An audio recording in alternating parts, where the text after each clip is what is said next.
The League of Nations failed in the 1930s, because countries began to realize that the League didn't have any power. The League's best power was to emplace trade sanctions on them.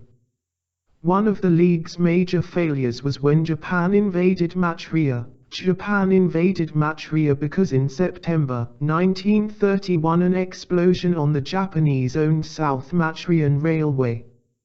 Japan blamed the Chinese, who subsequently opened fire on Japanese guards. Japan had no option but to invade Manchuria.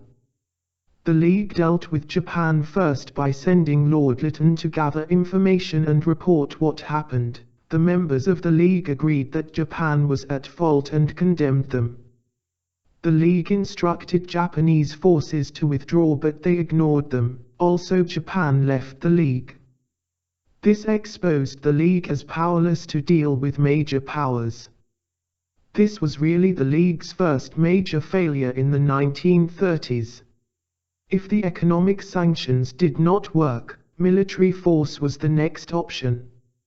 Yet the League had no armed forces of its own and relied on the cooperation of its members. Britain and France, however, in their own self-interest, were not willing to commit troops to the cause and never did.